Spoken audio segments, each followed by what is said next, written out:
Nós vamos falar sobre enquadramentos. E eu preciso da opinião de vocês. Aconteceu algo agora na hora do almoço.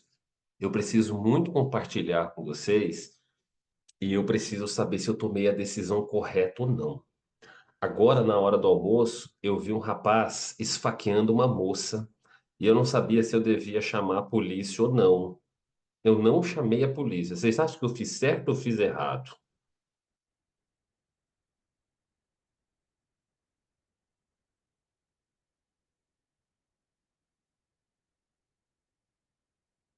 Vocês que estão ao vivo, falem comigo. Eu não chamei a polícia. Fiz errado, Adson.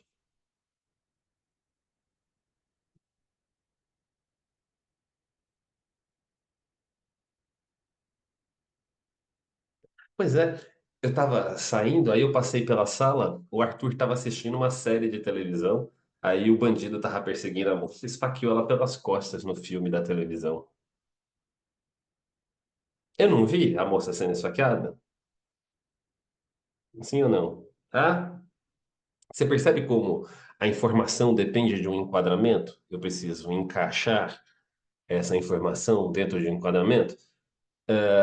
Eu me lembro, para mim, que foi muito importante, quando eu estava na minha pós-graduação, eu tive aula com um professor de, na pós-graduação, como é que era o nome dele?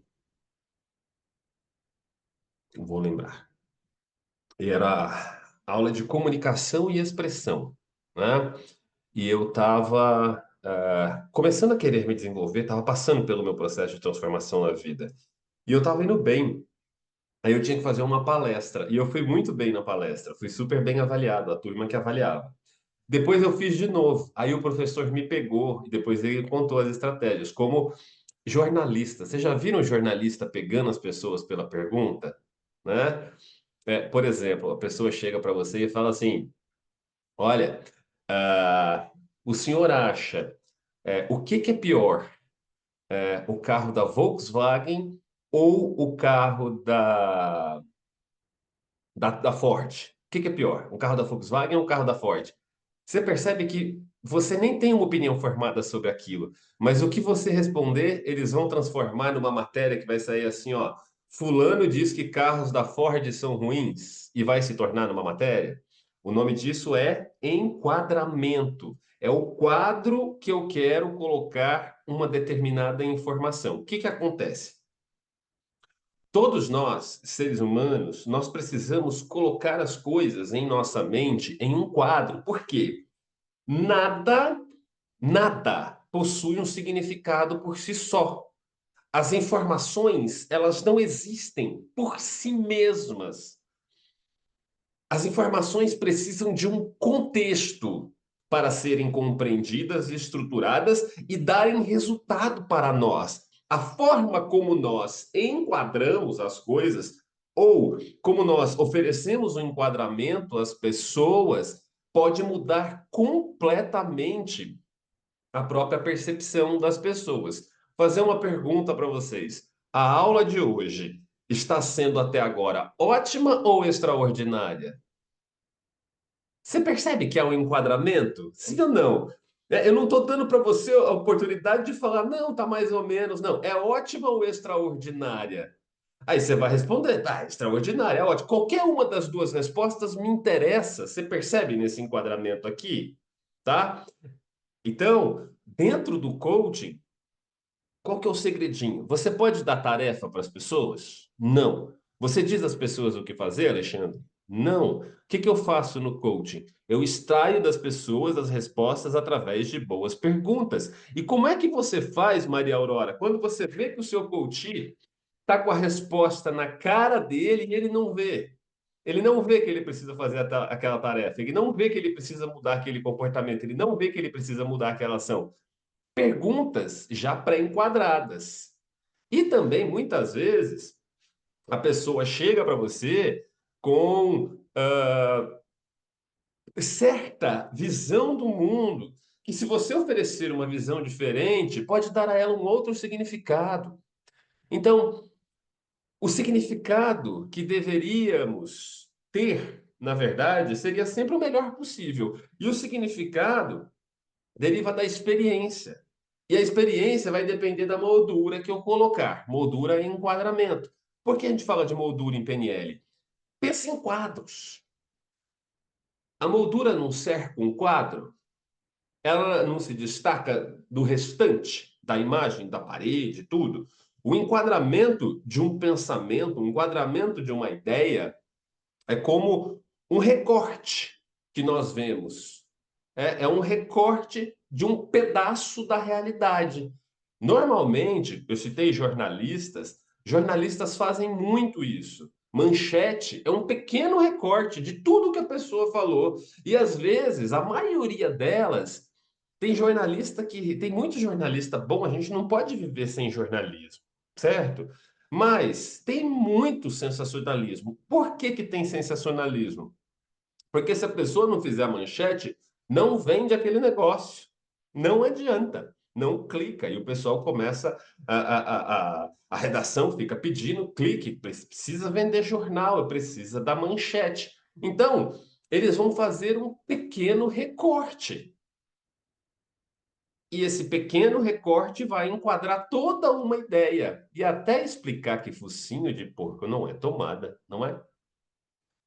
Pensa só no quão diferentemente duas perguntas vão se enquadrar no mesmo evento. Eu vou chegar para você e vou pensar assim, eu vou te perguntar.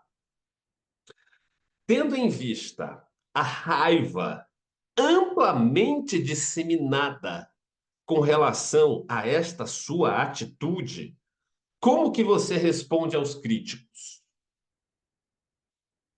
Eu estou enquadrando aqui a pergunta para a pessoa, já dizendo para ela que tá todo mundo com raiva dela com relação às atitudes dela. E como é que você responde a isso?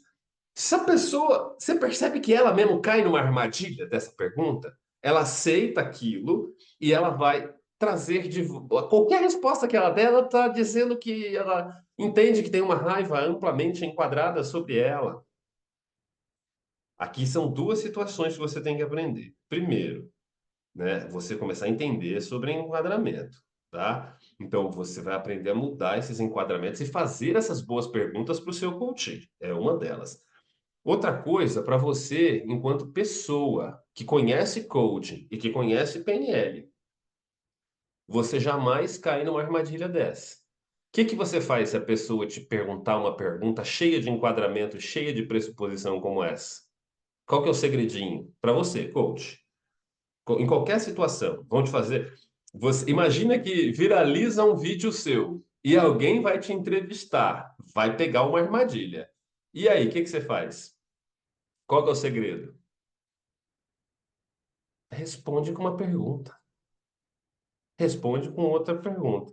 Então, a pessoa perguntou, tendo em vista a raiva amplamente disseminada com relação a essa sua atitude, como que você responde aos críticos? Amplamente disseminada por quem? Qual raiva, né? Quem são esses críticos? Na hora você devolve isso para a pessoa. Agora, eu posso fazer essa pergunta de outra forma. Muitas pessoas estão com raiva disso. Como podemos ajudá-las? Forma como eu faço a pergunta vai dar um enquadro de como isso funciona. Isso acontece muito no jornalismo esportivo. Antigamente era mais comum, mas os treinadores ficaram calejados sobre isso. Você já viu? Chegava no final das partidas de vôlei, de basquete, de futebol, e eles perguntavam alguma coisa, já enquadrando para o treinador. Olha, fulano disse que você, tananá, tananá, tananá. Ele não tinha informação, então ele respondia assim, olha, eu não concordo. Aí qual que era a manchete no dia seguinte? Fulano disse que não concorda com fulano. E pronto, aquilo virava um caos e criava uma briga que não existia. E a pessoa nem tinha falado, sabe? Enquadramento. Eu estou trazendo esses exemplos para trazer para vocês o conceito mais palpável para entender como isso funciona no dia a dia. Enquadramento também é muito utilizado em vendas. Tem um modelo. que você pode pensar, que é o seguinte: quando você vai, olha só como é que você pode usar o enquadramento se você for, se você tiver coletado bem a informação de um veículo com alguém. Imagina que alguém chega na loja para comprar um carro com você, ok? E essa pessoa quer comprar um carro mais barato, ela não quer um carro completo. Só que na etapa da coleta de informação, você entende que essa pessoa tem a família como um valor mais alto dela, um valor muito importante, tá? E você entende também que segurança é um valor importante para ele. E aí, na hora que ele está te oferecendo, que você está negociando o preço, esse cara quer comprar o carro simples, mas você quer oferecer para ele o carro mais completo, com airbag e freios ABS, que custa R$ 7.000 mais caro. Só que ele não está querendo comprar. Olha a pergunta que você pode fazer para ele. Você comprometeria a segurança dos seus filhos, da sua esposa, da sua família, por causa de R$ 7.000? Uma facada no coração dessa pessoa. Ele não, vai falar, ele se perde, acabou. Você percebe que você enquadrou diferente? Porque qual era o enquadramento que ele estava fazendo? Vou economizar 7.000, tá? Aí, de repente, aquilo não é mais economizar 7.000, é comprometer a saúde, comprometer a segurança da família. Então, existem alguns tipos de enquadramento que são muito legais. Vou dar um exemplo aqui para você. Imagina que você viaja de férias, certo? Voltou de férias, todo feliz, todo pomposo. E aí um chega para você e fala assim: caramba, deve ser difícil, né? Depois de 30 dias aproveitando a vida, ter que voltar para essa empresa de merda. Que saco, né? Deve estar difícil. Esse é um enquadramento, ok? Como é que você se sente com isso? Você mesmo fala: puta, é verdade, eu vou voltar para aqui. Aí outra pessoa chega para você com um outro enquadramento. Nossa, deve ser incrível voltar de férias 30 dias depois com as baterias renovadas e ter motivação agora para trabalhar e juntar dinheiro para as próximas férias, não é? O contexto não é a mesma? Sim ou não? Você voltou de férias, mas você percebe que eu posso dar um enquadramento completamente diferente, tá? Então, dentro da PNL, existem diversas formas de eu poder enquadrar as coisas, de eu poder dar quadros às coisas às quais o meu cliente pensa. E lá no material de apoio de vocês, deixa eu pegar o material de apoio para a gente seguir o passo a passo. Cadê? Eu coloquei para vocês 15 modelos de enquadramento da programação neurolinguística que vocês podem estudar, mas eu sugiro a vocês que estudem mais tipos de enquadramento quando vocês forem dominando esses 15. Sabe quem pode ajudar vocês? O próprio ChatGPT. Mas se vocês procurarem na internet, tem bons artigos sobre enquadramento. A gente vai estudar enquadramento e depois as perguntas poderosas. Enquadramento é excelente, gente, para estudar. Se você se tornar muito bom de enquadramento, na maioria dos processos de coaching, você resolve as coisas conversando com a pessoa e fazendo boas perguntas. Enquadramento é sempre com uma boa pergunta. É sempre com uma boa pergunta. Você sabe que eu tive uma aluna, certa vez, da formação em coaching, lá no comecinho. Celíssima Costa Dutra está aí, não me deixa mentir. Dei aula domingo aqui, Jane, de boa, sábado, né? Dei aula domingo, sábado, dia inteiro. Aula incrível, aula de enquadramento. Adoro ensinar enquadramento, é muito divertido. Fiz a mesma piada, eu faço essa piada da mulher sendo esfaqueada. Ixi, isso aqui, ó, desde a primeira turma, tá no meu roteiro. Eu faço, ela não funciona bem, não é boa, né? Eu não troco, já tá validado. E aí, domingo, a Série me mandou uma mensagem. Amigo, tem uma situação aqui diferente. Acho que foi nossa terceira ou quarta turma. Uma cliente falou que quer cancelar o curso, porque você é um interesseiro e você assumiu isso na aula de ontem. Eu falei, interessei eu assumir isso na aula de ontem. Mas curioso eu, né? Falei, pô, mas se eu falei, eu não falei, pede para ela me explicar. Terceira formação. Dentro de uma aula de enquadramento, ela conseguiu enquadrar algo que eu falei e transformar em algo negativo com relação a mim. O que que eu disse? Eu disse o seguinte: eu, Edson Burger, esse aqui é o principal enquadramento, tá? É o principal. A minha vida está baseada nesse enquadramento. Enquadramento por resultado. Então, eu sempre enquadro tudo pelo resultado que nós estamos buscando, ok? Então, nenhuma ação minha deixa de ser intencional. Sejam com amigos, seja no relacionamento, seja na vida pessoal. Em qualquer situação, as minhas ações vão ser intencionais. Por quê? Porque eu estou pensando em um resultado, sempre enquadrando por resultado. Então, ela disse que eu era interesseiro porque eu estava sempre querendo levar vantagem. Não é isso que eu falei. Eu estou sempre pensando no resultado. Só que, para mim, já expliquei para vocês, a água está quente. Já expliquei para vocês, para mim, o enquadramento é sempre de ganha-ganha. Então, eu não estou pensando no que é melhor para mim, eu estou pensando sempre no que é melhor para o sistema. Tem que ser bom para mim, tem que ser bom para o outro. Mas eu vou ser sempre intencional ou vou estar procurando enquadrar na minha mente qual é o resultado. Estou sempre antecipando tudo o que pode acontecer, todas as possibilidades do que pode acontecer. Aconteceu essa semana, não sei o que que eu fiz, que o Arthur falou para mim, né? Ele falou, eu também sou assim, né, pai? Tô sempre pensando no que pode acontecer, nas coisas que podem dar errado, não sei o que e tal. Então, eu estou sempre pensando no resultado.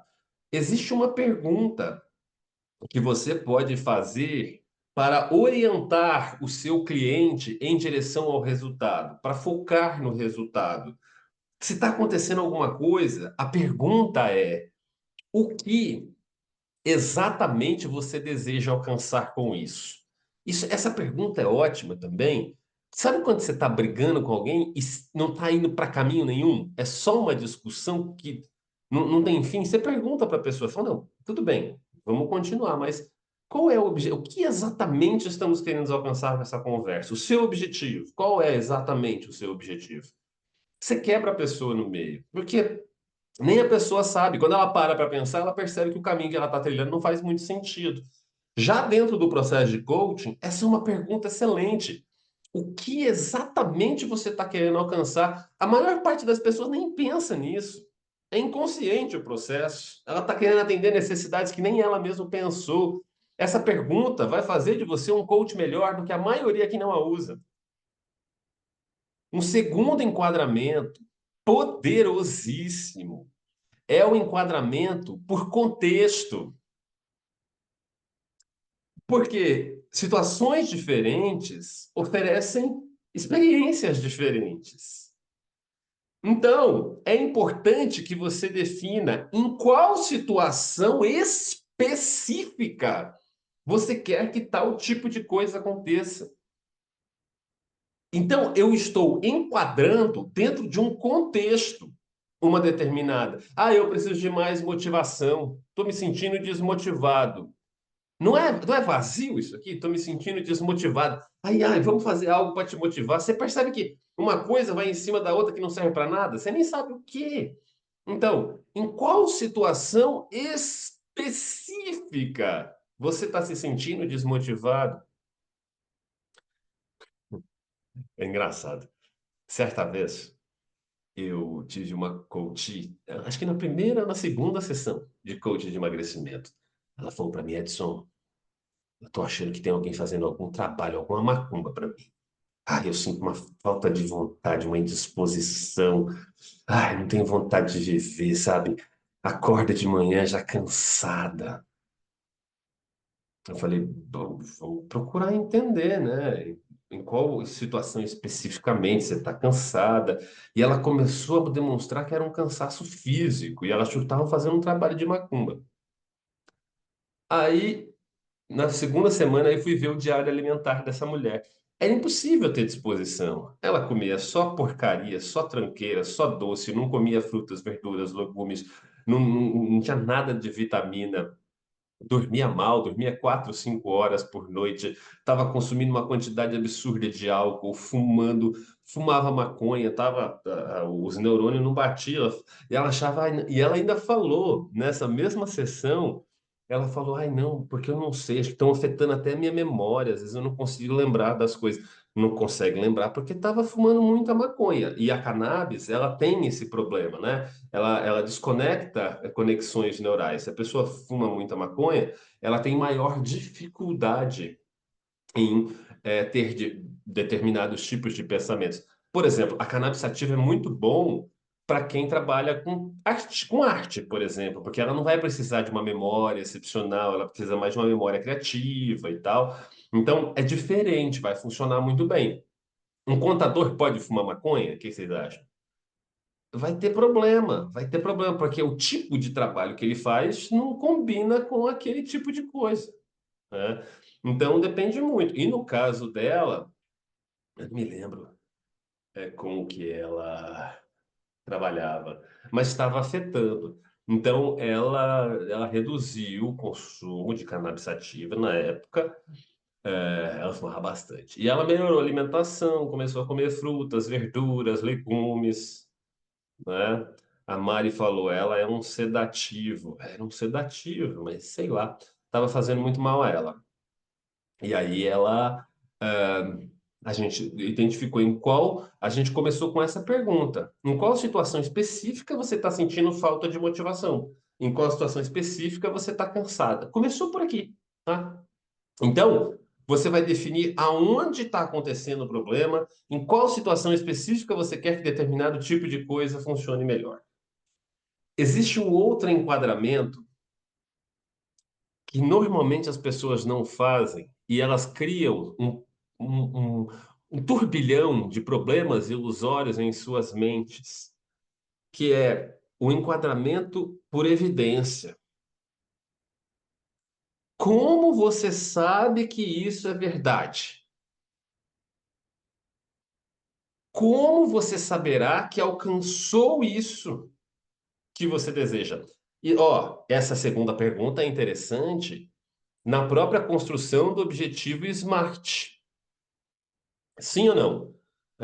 Então a pessoa fala assim: ah, eu quero um objetivo X. Como é que você vai saber exatamente que você alcançou esse objetivo? Não sei. Então você não tem um bom objetivo de coaching para trabalhar.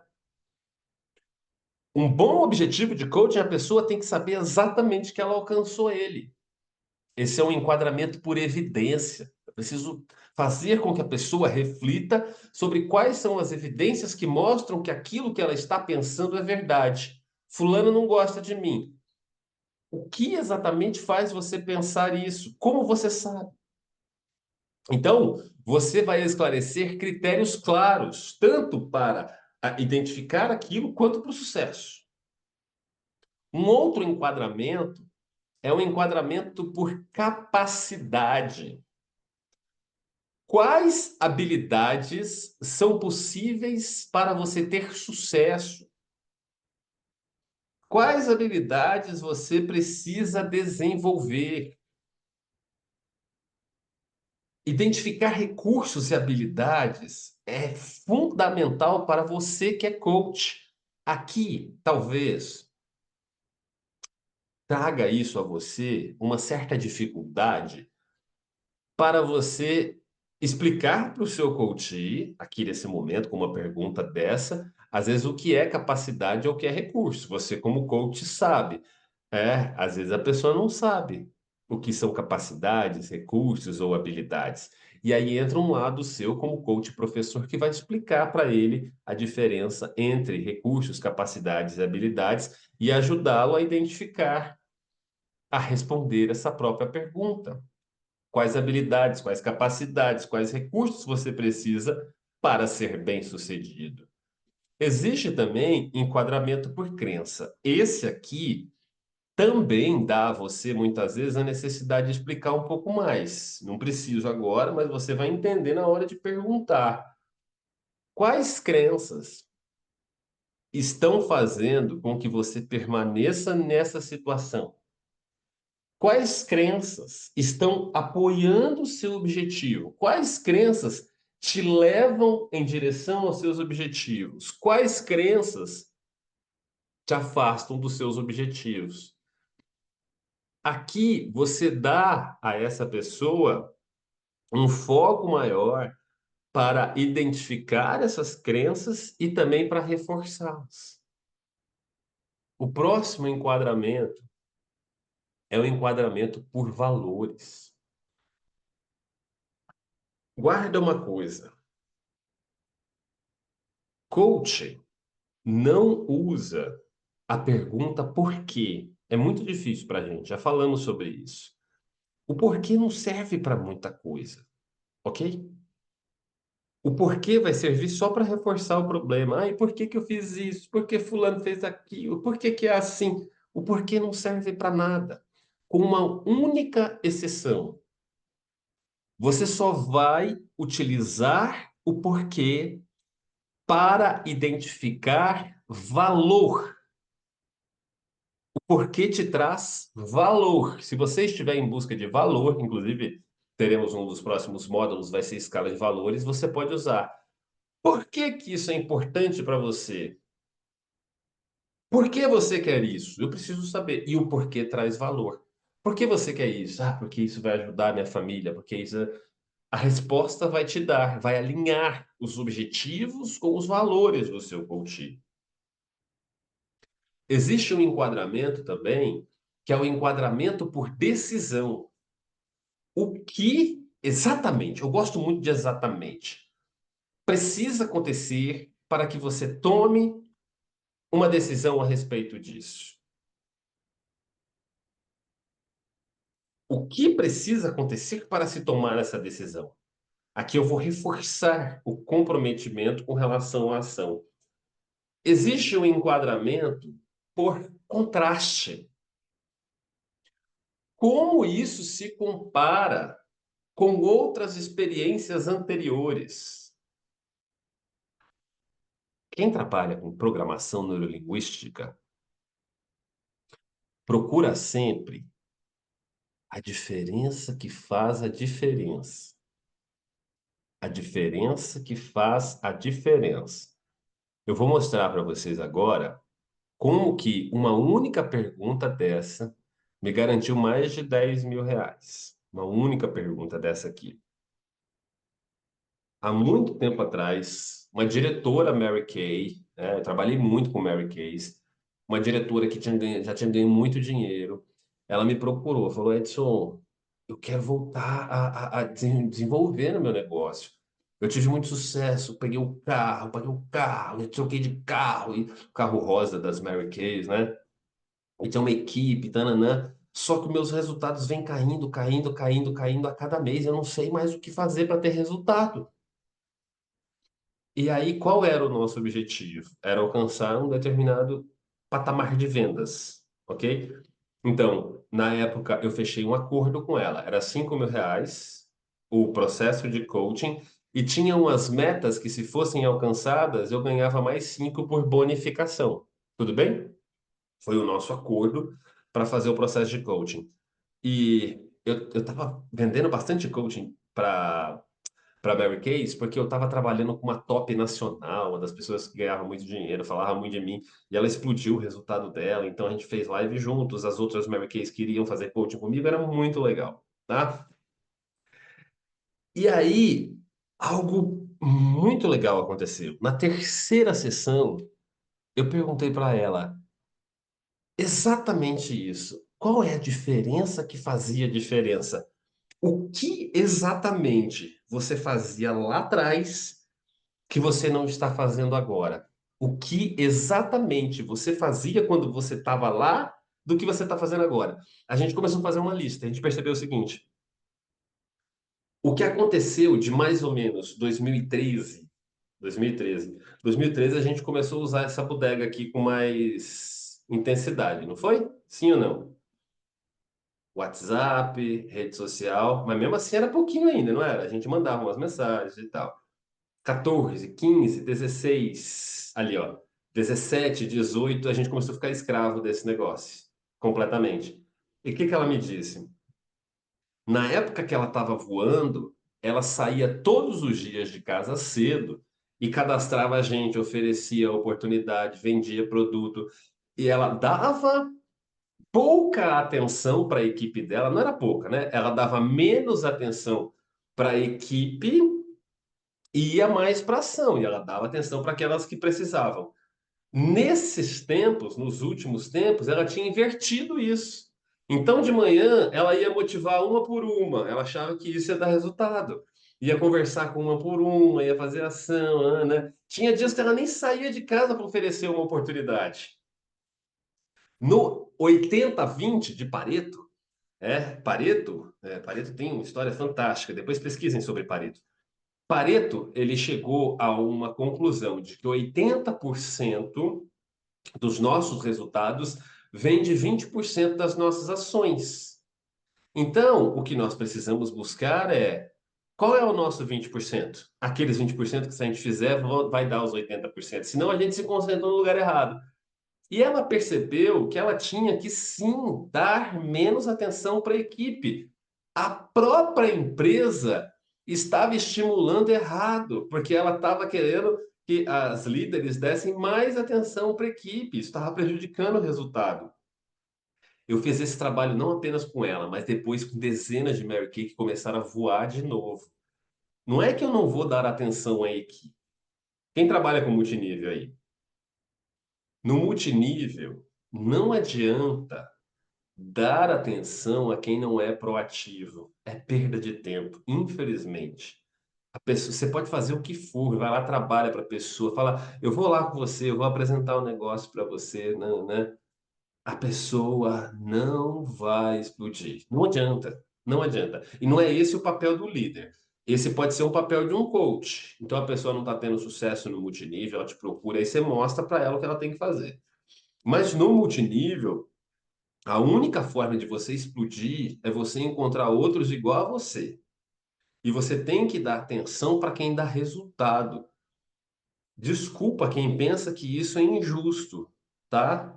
Né? Mas só funciona assim. Atenção tem que ser para quem dá resultado. Você tem que focar energia em quem está igual a você, porque esse cara vai voar depois e não vai mais te encher o saco e vai só te trazer resultado. E o pior, dentro do multinível, as pessoas que você mais dá atenção e que não dão resultado são as que mais vão dar problema, encheção de saco, reclamar que você não faz, que você não ajuda. Perde-se até a amizade dentro do multinível quando cadastra alguém que não é. Eu até falo para o pessoal de. Para quem não sabe, multinível é marketing de rede, né? Rinode, Mary Kay. Mary Kay, ela não gosta de se posicionar como multinível e tal, mas é marketing de relacionamento. Ela tem níveis, é marketing de multinível. Entre diversas outras. Amway é internacional, né? Grandona, Junesse, entre tantas outras. Existe uma diferença muito grande entre multinível e pirâmide. No Brasil tem muita pirâmide financeira. Nos Estados Unidos, na Europa toda, o pessoal trabalha muito com multinível. Herbalife são multiníveis. Nesse sistema é muito fácil de ganhar dinheiro para quem é proativo, para a pessoa que é raladora e corre atrás. Porque senão, se ela fica esperando acontecer, não acontece. Voltando na nossa queridíssima coach. Quarta sessão, ela me manda uma mensagem assim: Edson, não vou ter tempo da gente fazer a sessão essa semana porque eu tô na pegada, coloquei aquela meta que a gente falou e tô cheio de entrevista. Então, na semana que vem a gente remarca. Quinta sessão, Edson, não vai dar tempo porque tá explodindo. Explodiu. Sexta sessão, sétima, ela mandou mensagem: Edson, não vai precisar da outra sessão. Tá indo o resultado, fechou, tá pago aquilo. Eu falei: eu quero pelo menos uma sessão de feedback. A gente acabou se encontrando para jantar. E aí ela me contou dos resultados e 6 ou 7 meses depois ela me pagou a diferença do bônus que ela trocou o carro e bateu a meta que ela queria. Uma única pergunta. A diferença que fazia diferença. Estava na cara dela, só que ela não estava vendo. Não é esse o papel do coach?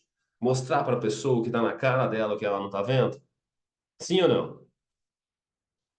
enquadramento por contraste. Você tem também o enquadramento por relevância. Como isso se encaixa num quadro maior do que você quer? Como isso se encaixa num quadro maior do que você quer? Essa pergunta de relevância, ela é muito importante para você tirar a pessoa daquelas picuinhas do dia a dia que não vão servir para nada, que no longo prazo não vão fazer diferença e que drena a energia da pessoa, sabe? Como é que isso se encaixa num quadro maior? Não tem significado. Você está gastando energia com coisa que você não pode mudar, está fora do seu alcance, não depende de você e não vai servir de nada, não vai mudar nada para você.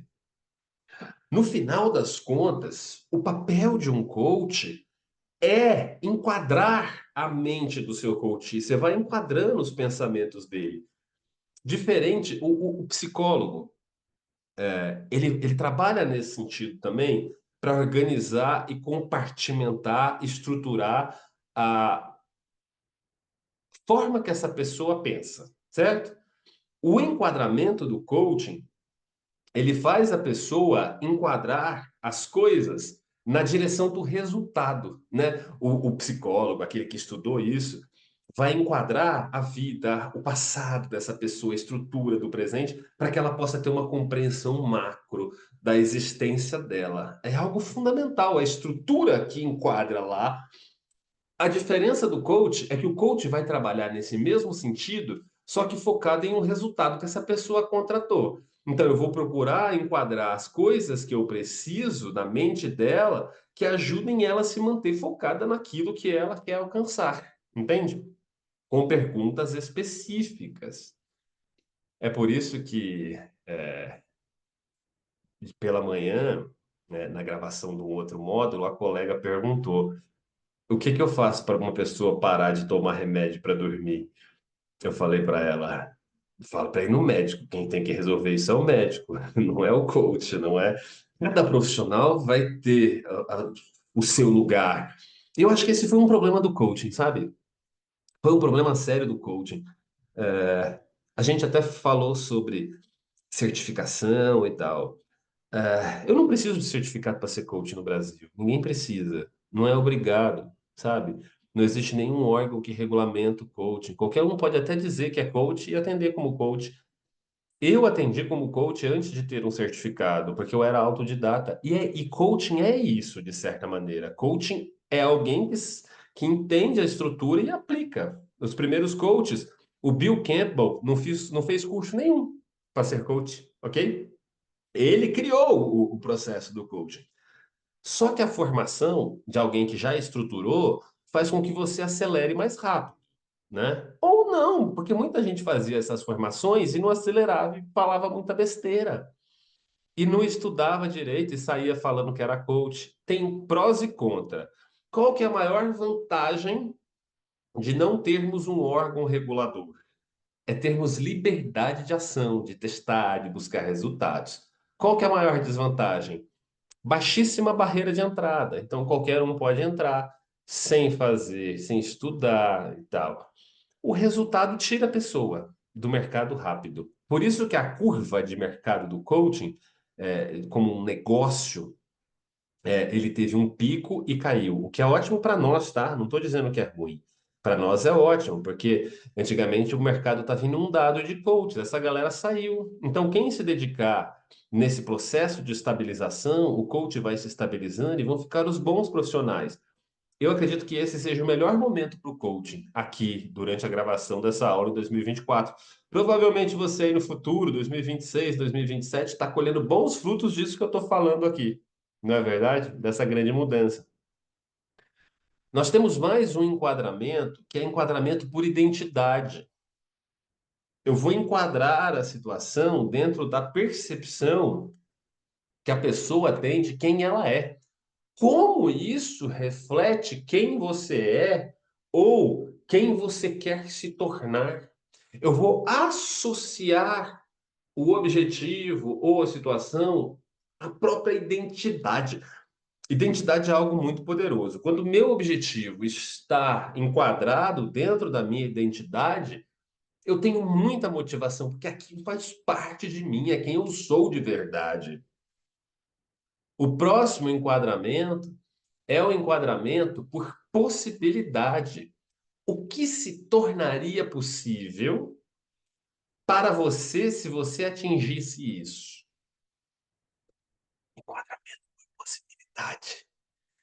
Eu fiz com a nossa queridíssima Magda, na hora de fazer o spin, na aula de spin. Ela falou, eu não consigo. Ela falou, eu acho que é assim. Tudo bem, você acha, né? E logo depois eu falei, e se tivesse uma cor? Porque ela já achava que não achava. Eu falei, e se ele tivesse uma cor, que cor teria? Enquadramento por possibilidade é ótimo. Por quê? As pessoas têm medo de fazer algo errado. Aí, principalmente você como coach, vai perguntar para a pessoa, como seria se você tivesse, se você conquistasse seus objetivos? Ai, não sei, não consigo nem pensar. Tudo bem, né? Não precisa se preocupar. Se você soubesse, sim, despretensiosamente, como seria? A pessoa falou, ó, não vou garantir, tá? Não sei, eu acho que é assim. Mas seria assim, seria assado. Você percebe que você libera a pessoa? Ela fica assim, o medo de errar. E o medo de errar, às vezes, impossibilita ela até de pensar sobre alguma coisa. Então, o enquadramento por possibilidade libera ela. O que se tornaria possível para você se você atingisse isso? Eu vou expandir a percepção da pessoa sobre o que é possível acontecer. Eu vou alargando a crença de possibilidade dela, tá? Existe um enquadramento também, que é um enquadramento por causa e efeito. Como isso causará impacto em outras áreas da sua vida? Eu vou. Esse aqui é um enquadramento de ecologia, percebe? Sim ou não? Essa causa e efeito aqui, eu vou testar a ecologia. Como que esta causa, isso que você quer, vai causar efeito em outras áreas da sua vida? Esse é importantíssimo, esse tipo de enquadramento. Eu quero saber o resultado que aquilo vai ter para o bem e para o ruim, para o bem e para o mal. Então, eu vou explorar consequências e implicações. Existe também o enquadramento por responsabilidade. De que forma você pode assumir total responsabilidade por isso? Tem uma coisa que eu falo, e eu sei que ela transforma a vida de muita gente, mas tem gente até que deixa de me seguir porque eu falo isso, porque as pessoas não querem assumir responsabilidade. Eu falo para a pessoa assim: olha, é impossível você cocriar o futuro se você não assumir responsabilidade pelo passado e pelo presente. Quem já me viu falar isso? Aí a pessoa fala: não, mas eu não posso aceitar a responsabilidade por aquilo que é muito ruim que aconteceu comigo. Mas se eu não aceitar a responsabilidade pelas coisas que aconteceram comigo no passado, como é que eu quero dizer para mim que eu sou criador do meu futuro? Você percebe essa relação? É claro que existem muitas variáveis em tudo que nos aconteceu. E é um trabalho separar culpa também, porque a gente não quer culpa. Eu só quero responsabilidade, não importa. No momento que eu me torno responsável, que eu me sinto responsável, eu me torno mais forte. Alguém que está na gravação ao vivo falou: o certificado não seria importante para trazer autoridade? Claro, Carmen. Por isso que nós damos certificados. Todos vocês, quando conheceram o meu trabalho, mandaram uma mensagem ou pediram para eu mostrar os meus certificados, não pediram? Sim ou não?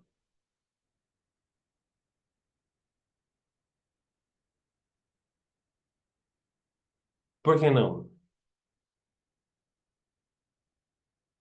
Vocês estão vendo o resultado. Tá? Então, a pergunta da Carmen é boa. Vai depender muito. Então, você pega alguém em começo de carreira, a pessoa vai encher de certificado atrás dela para trazer autoridade. Funciona? Funciona pra caramba. Você pode fazer um quadro cheio de certificado e fazer a sua base de atendimento com um monte de certificado atrás. Eu já vi nego fazendo isso até com certificado falso, para causar autoridade. Agora, muita gente faz com certificado bom. Eu mesmo tinha um monte de certificado, adorava os certificados. É autoridade, sim, mas depende. Chega um ponto que ninguém quer saber dos seus certificados mais. Antigamente, quando eu estava no começo, eu falava muito sobre as minhas formações. Eu sou pós-graduado pela FGV e tal. Eu não falo mais nada sobre isso. Eu só falo do meu resultado e trago os clientes para mostrar. Ó, tá aqui fulano, tá aqui Beltrano, é isso que a gente tem de resultado, é isso aqui. Mas para o certificado é uma forma de autoridade para você se sentir mesmo. Fala, agora eu estou certificado, eu concluí esse negócio. Gosto muito dos meus certificados, principalmente aqueles dos melhores cursos que eu fiz. Tenho um prazer muito grande. Eu tenho uma mala cheia de certificados. Eu não abro ela há uns 4, 5 anos, mas tá lá. É, quem sabe um dia eu vou pendurar eles em algum lugar como parte do meu museu. Se eu quero fazer um museu um dia. Enquadramento por ecologia, esse por ecologia direto, né? Aquele por causa e efeito dava para avaliar a ecologia. Agora não. O que que é o enquadramento por ecologia? Qual é o impacto que isso terá na sua vida e na vida dos outros ao seu redor? Ambiente macro, sistema. Qual é o impacto que isso terá na sua vida e na vida dos outros ao seu redor? Eu vou considerar a harmonia do objetivo com a vida do coach. Mais um, enquadramento por recursos. Enquadramento por recursos. Quais recursos você já tem e quais serão necessários para isso? Preciso sempre enquadrar por recursos. Tem um tipo de enquadramento que algumas pessoas são especialistas em fazer, enquadramentos negativos. Você já conviveram com pessoas assim? Você compra um carro novo, um carro bonitão. Aí chega um amigo e você fala: Nossa, você é louco, você comprou esse carro aí, chama muita atenção, vão acabar te roubando. Já viram gente que é assim? Não importa o que você faz, o enquadramento da pessoa vai ser sempre o pior possível, que nem o da viagem que eu mostrei para vocês. Uma dica aqui para vocês. Aqui, o Alexandre falou: no orgânico, o que vale é o resultado. Já no digital, a autoridade conta muito, tá certo? Hum. No digital é resultado também, Alexandre. Você vai mostrar, depende muito, porque tem muito gatilho, vai ter muito gatilho, né? Mas você precisa construir autoridade. No digital, sem autoridade não funciona. O gatilho da autoridade é fundamental.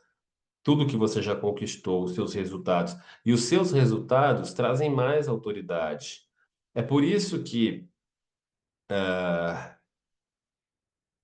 as pessoas querem mostrar seus carros, suas casas, suas conquistas. A autoridade, ela coloca você numa posição de que o que você fala é mais relevante. Mas a autoridade é um dos gatilhos. Para que você possa se posicionar no digital, você precisa ter autoridade, prova, prova social. Você precisa ter diversos outros gatilhos para fazer com que a pessoa possa, confiar naquele trabalho que você entrega.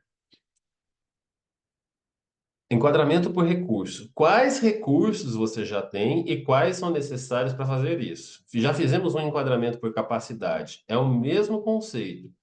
Quais recursos você já tem e quais você precisa, porque aí você ajuda a pessoa a identificar esses recursos e extrair de dentro dela, porque lembra que nós temos todos os recursos que precisamos ou podemos desenvolvê-los? Sim ou não? Um detalhe para vocês, como eu falei, você não precisa guardar os nomes desse negócio todo, mas você precisa desenvolver a habilidade de entender o quadro que está se formando da pessoa com relação àquele pensamento. E a gente vai estudar nos próximos módulos reenquadramento, ressignificação, mudar o significado das coisas. Essas perguntas já são boas para isso. Essas perguntas elas já são boas para dar enquadramento. Então, aqui eu estou dando enquadramento, eu quero enquadrar algo já para a pessoa. Agora, eu posso fazer também algo chamado pré-enquadramento. Eu posso pré-enquadrar antes de falar sobre aquilo que eu vou mostrar, não é? Por exemplo, tinha uma tática que eu usava quando eu comecei. Eu tinha Eu comecei com 30 anos a minha carreira de coaching. E eu tinha uma crença de que as pessoas não iriam valorizar muito o meu trabalho por eu ainda ser jovem. Era uma área que normalmente se valorizava quem era mais velho, né? E eu, sem barba, com carinha de neném, com 30 anos, eu achava que aquilo ia causar um impacto negativo. Tudo bem? Até aqui? Como é que eu pré-enquadrava isso nas minhas aulas, né, nas minhas palestras, para que as pessoas falam, pô, um cara novo construiu algo inovador e tal. Eu contava a história do Bandler. Eu falava que o Bandler era um gênio com apenas 17 anos de idade e tinha desenvolvido a PNL. Então eu estava pré-enquadrando para aquelas pessoas que pessoas jovens, eu achando que eu era jovem com 30 anos, então, bem, queria eu voltar aos meus 30 para ser jovem. Então, eu estava pré-enquadrando para as pessoas que ser jovem é possível construir algo significativo e poderoso. Estou pré-enquadrando já para a pessoa, tá? Muito bem, fechamos o enquadramento. Sugestão: isso aqui é um troço que vale a pena estudar e estudar muito, tá? Continuar pesquisando, artigos, continuar pesquisando. O chat GPT ajuda muito, dá para estudar muito no chat GPT uma coisa específica. Tem muito tipo de enquadramento, várias formas de se estudar enquadramento. Quanto mais habilidade de enquadrar as coisas, de reenquadrar, de pré-enquadrar você desenvolver, melhor coach você vai ser. É por isso que, até nos meus atendimentos no Master, vocês veem isso, muitas sessões é mais conversacional do que aplicação de ferramenta, porque eu estou o tempo inteiro enquadrando, pré-enquadrando, ressignificando e levando a pessoa a ver exatamente o que vai ser melhor para ela. Espera aí, gente, desculpa. Tocou aqui. Só um minutinho, deixa eu parar de gravar.